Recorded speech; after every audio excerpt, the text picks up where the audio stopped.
경기도 동쪽 지방과 강원도 지방의 경계 지역에 사는 한 여인이 있었는데 일찍이 남편의 상을 당하고 나서 개가했다. 개가 후 부부가 한양으로 이사해 산업을 힘써 경영하니 가게가 매우 부유해졌다. 또 아들 둘을 낳았으니 모두 준수하고 총명했다. 9살 된 큰아이가 서당 다니는데 열중하여 공부하는데 통감초건을 읽고 와서 집에서 익히다가 열녀불경이부라는 구절에 이르렀다. 그러자 옆에서 바느질을 하고 있던 어미가 바느질을 멈추고 물었다. 그게 무슨 뜻이니? 아들이 예의 바르게 열녀는 두 남편을 섬기지 않는다. 라고 그 뜻을 알려주자 어미는 비로소 자기 잘못을 깨닫고 다음날 남편에게 이별을 고했다. 남편이 말했다. 그게 무슨 말이오? 내가 일찍이 과부가 되어 의지할 곳이 없다고 당신 집으로 와서 개가한 것은 궁벽한 산골에서 자란지라 위리가 어떤 것인 줄 알지 못하고 오직 지아비를 잃으면 개가하는 것이 세상의 통례인 줄 알았기 때문이지요. 내 잘못을 오늘 알았으니 어찌 잠시라도 이곳에 머물 수 있겠어요? 아들 둘을 낳아주어 당신도 유감은 없을 테니 정에 연연하지는 마세요.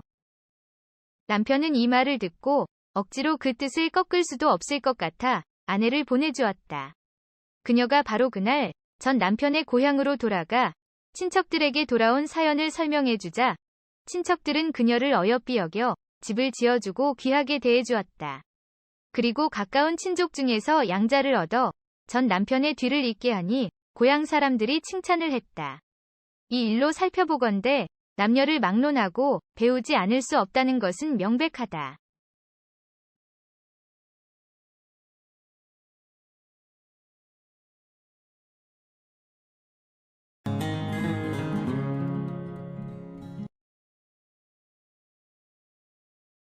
용인에 한 무인이 있었다. 의지와 기계가 비범하고 권모술수가 뛰어났다. 하루는 통제사가 새로이 제수되어 곧 조정을 하직하고 떠난다는 소문을 들었다. 통제사 일행이 앞길을 지나갈 때 무인은 융복과 칼을 차고 길가로 나와 맞이했다. 통제사가 그를 보고 물었다. 뭐하는 사람인고? 무인이 몸을 굽히고 앞으로 나아가 말했다. 사또께서 통영으로 부임하신다는 소문을 들었습니다. 소인도 모시고 가길 원하기에 감히 이렇게 아련하나이다. 통제사가 그를 보니 용모가 준수하고 목소리도 크고 힘이 있었다. 옷과 말도 휘황한지라 웃으며 허락했다. 통제사가 통영에 도착한 다음 날 조회가 끝나자 영리들이 군관 목록을 올렸다. 통제사가 비장들을 둘러보면서 말했다. 그대는 누구의 청으로 왔는가? 소인은 모 대감의 청으로 왔나이다. 또 물으면 그 다음 사람이 대답했다. 소인은 모 대감댁 사람이옵니다. 차례대로 다 묻고서 끝으로 무인에게 물었다. 그대는 어떻게 왔는가? 소인은 사또께서 용인을 지나시는 도중에 아련하고 따라왔나이다. 통제사는 고개를 끄덕이며 청한 바의 기묘함과 그렇지 않음에 따라 방임의 우열을 결정했다. 그리고 마지막 남은 변변찮은 자리를 일단 무인에게 배정했다. 얼마 안 있어 한양에서 따라온 자들은 방임의 녹봉이 박하다고 떠나거나 혹은 총애를 시기하여 사직하고 나가니 그 빈자리가 점점 무인에게 옮겨갔다. 통제사는 여러 달 동안 무인에게 일을 맡겨 그가 어떻게 일처리를 하는지 자세히 살펴봤다. 무인은 견문과 학식에 통달하고 매사 부지런하고 성실하니 인품과 재주, 그리고 도량이 모두 한양에서 따라온 자들과는 달랐다. 그러자 통제사는 무인을 더욱 신뢰하여 그에게 좋은 자리와 요긴한 임무를 도맡겼다. 그러나 무인은 금전상의 착오를 많이 냈기에 다른 비장들이 번갈아 통제사에게 이를 간언했다. 하지만 통제사는 조금도 흔들리지 않고 무인을 더욱더 가까이 여기며 믿고 그가 가명의 여러 업무를 두루 살피게 했다. 임기가 다해가던 어느 날 밤 무인은 알리지도 않고 도망을 쳤다. 그러자 여러 비장이 일제히 통제사를 아련하고 말했다. 사또께서는 소인들을 믿지 않으시고 중도에서 따라온 근본조차 알 수 없는 자를 지나치게 믿으셨습니다. 가명의 돈을 모두 그자의 손에 맡기셨는데 이제 하룻밤 사이에 도망쳐버렸으니 세상에 이런 허망한 일이 또 있습니까? 통제사가 여러 비장에게 각 창고에 남아있는 재물을 점검하게 하니 모두 비어 있었다. 통제사는 망연자실하여 다만 천장만 바라보고 탄식할 따름이었다. 얼마 뒤 임기가 끝나 돌아가려 하는데 경신년을 맞이하여 조정의 환국이 일어났다. 남인이 모두 배척되고 물러나니 통제사도 남인이라 연주를 다 잃어 벼슬 얻을 길이 없었다. 몇 년 동안 벼슬을 하지 못하니 가게가 몰락하여 한양집을 팔고 남대문 밖 이문동으로 나와 살게 되었다. 그리 되자 옛날 친하던 비장들은 단 한 명도 와보지 않았다. 아침 저녁 끼니를 여러 번 걸으니 걱정이 되었으며 울적하고 슬퍼져서 날마다 앞창을 열고 큰 길만 내려다보았다. 하루는 준말을 탄 어떤 사람이 말에 한 짐을 지우고 종자 대여섯 명을 거느리고 남대문을 향해 오고 있었다. 그가 어느덧 이문동 입구로 들어와 곧바로 통제사의 집 대문 안으로 들어와 얼른 말 한 장에서 일어나 말에서 내렸다. 계단을 걸어 마루로 올라와 방으로 들어와 통제사에게 절을 올렸다. 통제사도 답배를 하고 자리 잡고 앉았다. 그 사람이 먼저 물었다. 사또, 소인을 모르시겠습니까? 통제사가 놀라며 말했다. 모르겠소만. 사또께서는 예전에 통제사로 부임해 가시던 길에 사또를 뵙고 따라간 자를 기억 못하시겠습니까? 소인이 바로 그 사람이나이다. 통제사가 그제야 분명히 알아보았다. 공궁한 지경에 처해 있으니 그가 가명재물을 모두 도둑질해 몰래 도주한 죄를 꾸중할 겨를도 없이 찾아준 것만으로도 고마워하며 물었다. 자네 그간 어디로 갔다가 이제 무슨 까닭으로 찾아왔는가? 그가 대답했다. 소인은 생면부지의 사람으로 스스로를 추천하여 사또를 수행해 갔습니다. 무사람의 조롱과 비웃음이 온갖 곳에서 터져나와도 사또께서는 하나도 새겨듣지 않으시고 저를 아끼고 신임해 주셨지요. 소인이 돼지와 물고기가 아닌 이상 어찌 감사하지 않았겠습니까? 그러나 세상 형편을 살펴보니 그때 사또님은 오래지 않아 이런 신세가 될 것 같았지요. 약간 남은 녹봉을 가지고 귀가한들 몇 년이나 쓸 수 있었겠습니까? 그런 고로 소인이 사또를 위해 꾀를 한 가지 마련해 은떡에 보답하고자 했습니다. 그런데 사또께 먼저 말씀드리면 필시 허락하지 않으실 것 같아 속이는 것이 죄가 되는 줄 알았지만 돌아볼 겨를이 없었습니다. 가명의 재물들을 모처로 몰래 옮겨가서 특별한 곳에 장원을 만들고 재반 경영을 이제 다 정돈하였습니다. 사또께서 거기로 가시어 여생을 보내시라고 감히 청하러 왔습니다. 사또께서 스스로 헤아려 보셔도 이런 세상에서는 벼슬길도 막혀 기갈과 곤란이 더 심해질 것이니 어찌 울적하게 여기 오래 사시겠습니까? 사또, 부디 잘 생각하십시오. 통제사는 그 말을 듣고 한참 골똘히 생각하다 그 말에 일리가 있는 것을 깨닫고 마침내 허락했다. 그러자 무인은 데리고 온 여러 노복에게 밥상 둘을 차리게 해 하나는 사또에게 바치고 또 하나는 안방으로 들여보냈다. 사흘을 머물면서 집안 물건들을 수습하고 가마를 준비하니 통제사는 부인과 함께 일제히 길을 나서 무인을 따랐다. 출발한 지 며칠 만에 큰 고개가 앞에 나타났다. 바라보니 산이 사방을 둘러쌌는데 평야가 광활하고 기와집이 즐비했으며 곡식이 들판에 가득했다. 무인이 한 곳을 가리키며 말했다. 저곳이 사또께서 거처하실 댁입니다. 또 그 옆을 가리키면서 말했다. 저기는 소인이 거처할 집입니다. 저기부터 여기까지의 논밭은 사또 댁에서 거두실 것이요. 여기부터 저기까지의 논밭은 소인이 거둘 것입니다. 통제사는 그걸 보고 눈과 마음이 황홀해져 비로소 얼굴에 미소를 지었다. 고개를 내려와 집으로 가보니 방들이 깨끗하게 정돈되어 있고 구조도 기묘했다. 안방으로 들어가 보아도 역시 그러했으며 모든 창고는 잠겨 있었다. 무인이 우두머리 노비를 불러 분부했다.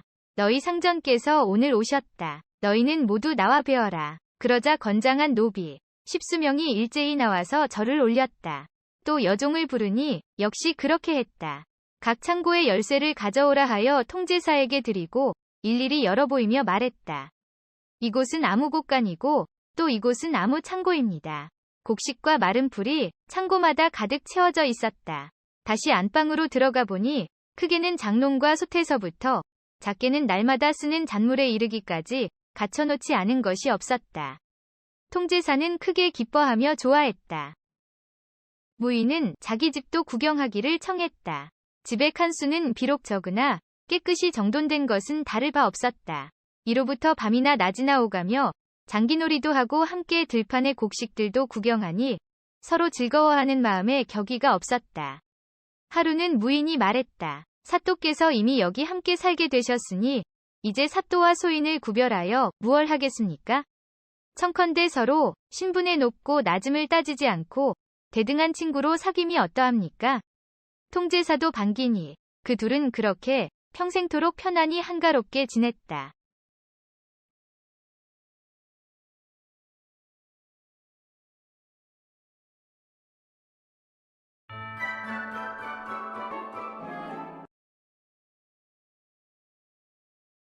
아버지, 무슨 연유로 이러시는지 그 이유라도 말씀하여 주십시오. 아들 인준이 사랑방 문전에 붙어 앉아 계속해서 간곡하게 말하는데도 영변군수 김지태는 단호하게 소리쳤다. 네가 알 필요 없으니 어서 물러가라고 하지 않았느냐. 이들 부자의 이런 입씨름은 벌써 며칠째 반복되고 있었다. 하오나 아버지, 이 집의 장손으로서 아버지의 죽음을 이대로 보고 있을 수만은 없습니다. 또 어찌 죽음을 결심하셨는지 그 이유조차 모른다는 것은 자식된 도리가 아니라 사료되옵니다. 그러니 부디 그 이유만이라도 소자에게 말씀해 주십시오. 그것도 모른 채 이대로 아버지를 여윈다면 소자 어찌 얼굴을 들고 살아갈 수 있겠습니까? 김지태는 결국 아들 인준의 눈물 어린 말에 감동을 받았는지 고개를 끄덕이며 굳게 닫아걸었던 방문을 열었다. 영변군수 김지태가 이렇게 며칠째 방문을 닫아걸고 식음을 전폐한 이유는 오로지 평안감사 이시훈과의 마찰 때문이었다. 평안감사 이시훈은 특별한 이유도 없이 영변군수 김지태를 달가워하지 않았다. 그뿐 아니라 여러 사람들이 모인 자리에서 은근히 김지태에게 면박을 주거나 모욕적인 언사를 내뱉기 일쑤였다. 그러나 아랫사람인 김지태로서는 평안감사의 그런 행동에 한마디 항변도 못하고 고스란히 당하고 있을 수밖에 없었다. 얼마 전 있었던 이시훈의 생일잔치에서도 그와 같은 일을 또 당하게 되니 차라리 사내 대장부답게 깨끗이 죽는 길을 선택했던 것이다. 인주는 아버지의 말을 듣고는 굳은 표정으로 말했다. 아버지, 어찌하여 그만한 일로 쉽게 목숨을 끊는단 말씀이시옵니까? 이유 없이 모욕을 당했다면 당연히 묻고 따지고 그래도 안 된다면 똑같이 갚아야지요. 그게 무슨 소리냐? 상대는 평안감사니라. 괜한 일을 벌였다간 오히려 화를 자초할 수도 있느니라. 게다가 무슨 수로 안 갚음을 한다는 말이냐? 아들의 말에 김지태가 놀라 말했다. 아버지, 소자에게 생각이 있사오니 제게 맡겨주십시오. 인주는 말리는 아버지를 안심시키고 곧장 평양으로 향했다. 평양에 도착한 인주는 먼저 유명한 기생집들을 돌며 평안감사 이시훈이 평소 가까이 하는 기생을 수소문했다. 인주는 평안감사가 계양이라는 기생과 가까이 지낸다는 것을 알아내고 계양을 찾아가 다짜고짜 돈 1000냥을 내놓으며 말했다. 내 너에게 긴히 부탁할 일이 있어 일이 찾아왔다. 만약 내 부탁을 들어준다면 돈 1000냥을 더 주마. 들어줄 수 있겠느냐? 계양은 인준의 행색을 한번 훑어보더니 대답했다. 소녀처럼 미천한 기생이 돈을 마다할 리가 있겠사옵니까? 부탁할 일이 무엇인지요? 내 듣기에 평안감사 이시훈 대감이 평소 너를 총애한다고 들었다.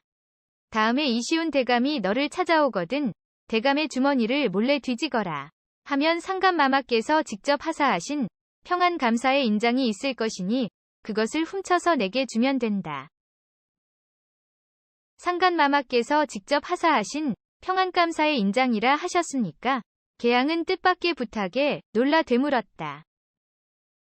그렇다. 그 인장은 목숨보다 소중한 것이니 늘 몸에 지니고 다닐 것이다. 한데 그것을 무엇에 쓰려고 하십니까? 나쁜 일에 쓰려는 것은 아니니 걱정하지 말고 넌 그저 내가 시키는 대로만 하면 된다. 잠시 후 계양은 고개를 천천히 끄덕였다. 알겠습니다. 그만한 일이야 어렵지 않지요.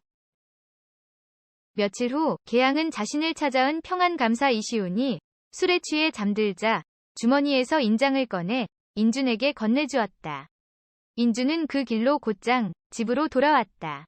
아버지, 상감마마께서 하사하신 인장을 잃어버렸으니 이제 평안감사의 목숨은 경각에 달렸습니다. 오호, 네가 어찌 그것을 손에 넣었단 말이냐? 내 재주가 참으로 기특하구나. 하하하. 이시훈 이놈, 내 놈이 평안감사라는 직위만 믿고 나를 업신여겼겠다.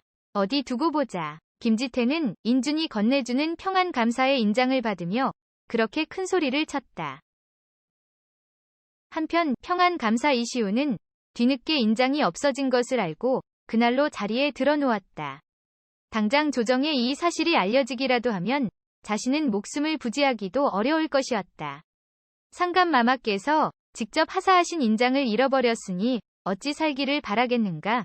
차라리 이대로 죽는 것이. 이시훈은 식음을 전폐하고 속만 끓이고 있었다. 이는 필시 영변군수 김지태의 소행이다. 며칠 전 그자의 아들이 평양에 나타났다고 하더니 사람을 시켜 인장을 훔쳐간 게야. 그러나 이시훈은 그 사실을 확인할 방도가 없어 더욱 난감하기만 했다. 말 그대로 심증은 있는데 물증이 없는 것이다. 아버지, 소녀 설아이옵니다. 잠시 들어가겠습니다. 이시훈의 하나뿐인 외동딸 설아가 쟁반에 죽을 받쳐 들고 들어왔다. 아버지, 제발 일어나 진지를 좀 드십시오. 벌써 며칠째 곡기라고는 입에 대지 않으시니 소녀 걱정이 이만저만이 아니옵니다. 됐다. 거기 두고 나가거라. 이시훈의 심드렁한 말에 설아는 입술을 꼭 다물고 있다가 단단히 결심한 듯 말했다. 아버지께서 정진지를 안 드시면 소녀도 지금부터 물 한 모금 입에 넣지 않겠습니다. 이시훈은 자리에서 벌떡 일어나 앉았다. 설아야. 말씀하세요, 아버지. 이시훈은 어려서부터 어미 없이 자란 딸이 애처로워 깊은 한숨을 쉬었다. 실은 말이다. 미안하구나. 내 얼굴 볼 면목이 없다. 이시훈은 인장을 잃어버린 얘기와 그것이 영변군수 김지태의 소행일 것이라는 자신의 의중을 딸에게 낱낱이 얘기했다. 아버지의 말을 들은 설아는 입가에 빙긋 미소를 띄우며 말했다. 아버지, 왜 진작 말씀하시지 않으셨습니까? 소녀에게 방도가 있사옵니다. 설아는 아버지에게 가까이 다가가 무어라 귓속말을 속삭였는데 딸의 말을 듣는 이시훈의 얼굴에 점차 희색이 만연해졌다.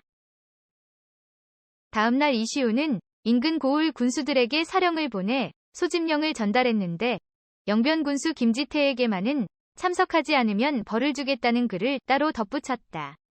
김지태는 왠지 깨름직하여 아들 인준을 불러 상의하였다. 네가 보기에 내가 꼭 그 자리에 갈 필요가 있겠느냐? 아버지, 어려우시겠지만 꼭 가시는 것이 좋겠사옵니다. 이것은 어차피 아버지를 불러드리기 위함인 것 같사옵니다. 내 생각도 그러하다만 아무래도 무슨 꿍꿍이가 있는 것 같구나. 김지태는 못마땅한 듯 얼굴을 찌푸리며 말했다. 제 생각도 그렇습니다. 그러니 이번에 가실 때 필히 인장을 지니고 가십시오. 아마도 인장을 내놓아야 할 때가 있을 것입니다. 그때는 서슴지 마시고 아무도 모르게 되돌려 주십시오. 아니, 어찌 얻은 인장인데. 하지만 인장보다 사람의 목숨이 더 중하지 않사옵니까? 필히 인장을 가지고 가십시오, 아버지. 며칠 후 김지태는 평양으로 갔다. 평안감사 이시훈은 군수들을 맞이하여 큰 잔치를 벌이고 있었다. 그런데 김지태가 도착하자 평소와 다르게 반갑게 맞이하며 자신의 옆자리에 앉히고 직접 술까지 따라주었다. 김지태는 이시훈의 환대가 석연치 않았으나 모른 척하고 있었다. 이시훈은 그간의 안부를 다정하게 물으며 이것저것 음식을 권하는 등 김지태를 마치 오랜 친구를 대하듯 하니 오히려 주위 사람들이 어리둥절해할 정도였다. 한창 잔치에 흥이 무르익어 갈 무렵 벼랑간 밖에서 소란스러운 소리가 들렸다. 불이야, 불이야. 모두들 놀란 표정으로 서로를 쳐다보고만 있는데 하인 한 명이 급히 이시훈을 찾았다. 나리, 큰일 났사옵니다. 영광정에 불이 났다 합니다. 영광정은 평양 대동강에 위치한 명소로서 많은 문사들이 풍류를 즐기는 유명한 곳이었다. 이시훈은 자리를 박차고 벌떡 일어났다. 아무래도 내가 직접 가봐야겠소. 김군수, 잠시 내 도포를 맡아주시오. 이시훈은 자신의 도포를 벗어 김지태에게 건네주고는 서둘러 밖으로 나가버렸다. 순식간의 일이라 김지태는 당황하여 어찌할 바를 몰랐다. 아차, 이것이로군. 평안감사가 돌아와 인장이 없어졌다고 하며 나를 문책하려는 속셈이로구나. 김지태는 퍼득 정신이 들었다. 그는 아무도 모르게 인장을 이시훈의 도포 주머니에 넣어두었다. 그로부터 얼마 지나지 않아 이시훈이 돌아왔다. 그는 김지태에게 도포를 돌려받아 입으며 주머니에 인장이 들어있는 것을 확인하고는 만면에 득이의 미소를 띄었다. 다행히 불은 그다지 크지 않았소이다. 괜히 잔치의 흥이 깨졌구려. 여봐라. 어서 음식을 더 내오너라. 이시훈은 화난 얼굴로 크게 소리쳤다. 그날 저녁 이시훈은 따로 자리를 마련하여 김지태와 마주 앉았다. 지난 일은 다 잊고 우리 솔직히 말해봅시다.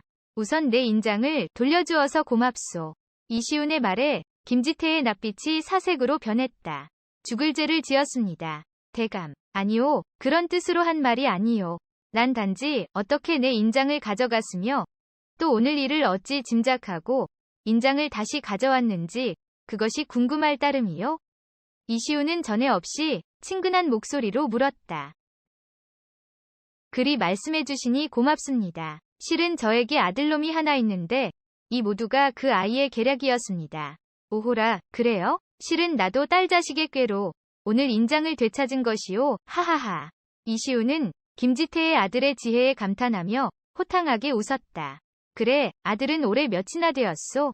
20입니다. 그래요? 젊은 사람이 어지간히 영특하구려. 그러고 보니 우린 자식 덕을 톡톡히 보았습니다 그려. 그렇습니다. 대감. 이보시오, 김군수. 자식들 혼기도 꽉 찼으니 우리 이 기회에 사돈을 맺는 것이 어떻겠소? 아니, 그리 황송한 말씀을. 내 생각엔 이 모든 일이 다 하늘의 뜻인 것 같소. 만약 그 아이들이 아니었다면 우리가 이리 마주 앉아 있을 수도 없었을 것이요. 그러니 한시바삐 혼인날을 잡아 두 아이를 맺어줍시다. 대감과 사돈을 맺는 것은 저희 가문이 영광이지요.